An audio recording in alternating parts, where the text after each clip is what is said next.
Next question's from Zenuru.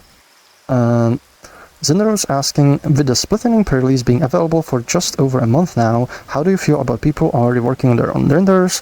There's ongoing effort to make Renderite in Godot over rendering discussion and can even run in VR. It's really cool. Like, it's always like funny, like, seeing, because like I'm kind of like working, just making like this kind of like work. But seeing people like, take that work and like build on top of it and do like a lot of like cool stuff. And seeing how it, performs in those different kind of scenarios, that's like it's very like exciting. In some cases, also like surprising, like how much people can get like in this amount of time.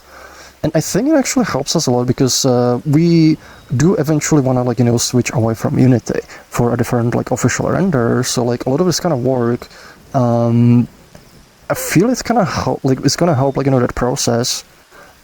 Because we can see, this is how it runs, with this render, this is how it runs with this render, these are the challenges, maybe with this particular render. So when we are deciding which render we want to go with, we have like, kind of research like in the community to tap into, and we kind of like thinking about like making the new render more kind of community source as well. But there's kind of something that's gonna happen after like splitting, because there's like we need to like put stuff together, we need to put like requirements, what do we need and so on. But it's been definitely giving me a lot more kind of it's been giving a little more like weight to the, to that consideration. Is like that we could like make this render switch more of a community effort, and essentially like help get help like bringing us or moving us away from Unity completely. So yeah, it's been very exciting. I keep meeting people in the pre-release running the Godot renderer, and it has like every time I see someone in there on it, it has moved further along. Like it has become more advanced, more like closer to rendering things as they currently are. Yes. So seeing how quickly that's moving is pretty wild. I think someone's also making a render in SDL3's GPU backend, which is really cool to see. Yeah. They're doing it in Zig.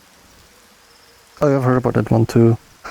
It's very cool. It also makes me like, like one of the things that like we've been leaning more and more into is, making things more community-based, because I feel like community and like, the stuff you guys like do, that's like one of the greatest strengths of Resonite.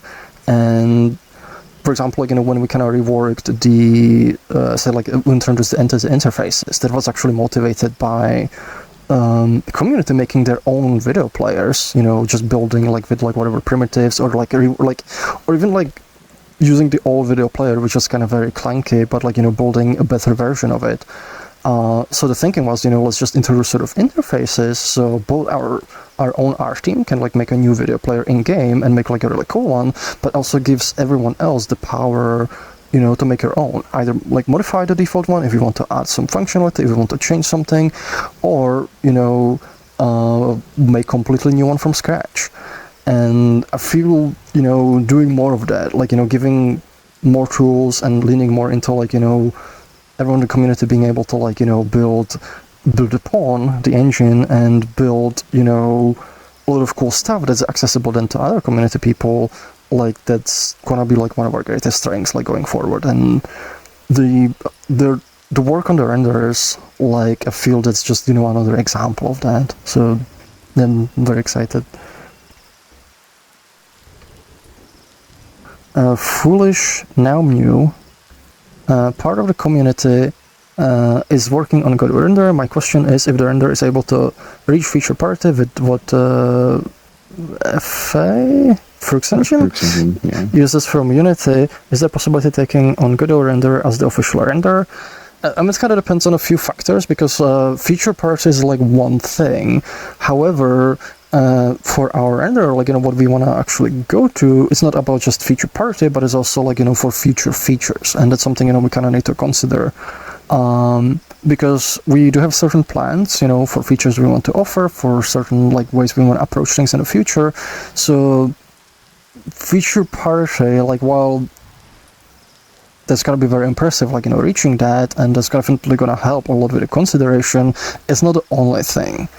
And when we look at the render, like, part of the considerations are, future features that don't exist just yet, but essentially seeing, how easy are they to implement, how easy are to maintain, and so on.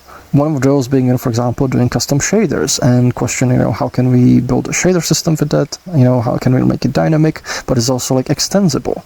And is it like, can it be done in a way where we can maintain, long-term compatibility with stuff? The other part is, the stability of the engine, like how much work is, like, how can we trust, it's gonna be an active project for a long time, which for Godot, I feel like, that's actually probably one of the best, because there's a lot of like work going into it and a lot of support. So I think that one, like, has very high points in that field, but there's still like a number of other considerations that we still also have to, like, put together. We need to, like, write together, like, what do we actually need for the future for it, and then evaluate it based on that. So there's one thing I do want to, like, caution about is, like, but it's super cool. People in the community are, like, working on, like, getting stuff to work. But even, like, if it reaches full feature parity, that might not be enough for what we need. And there might be, certain things that, like, might still make it a blocker. So if you're working on a custom render, like, it is cool, like, we're cool, like, with you doing that kind of work, but we don't want it to have, like, an expectation that, like, will necessarily, go with, like, what you made. It might help with the work, but also it might not. And so I don't want, like, essentially anybody, like, putting a lot of work into something, thinking, we're gonna switch to it, like, automatically once it reaches feature parity, because there might be additional considerations.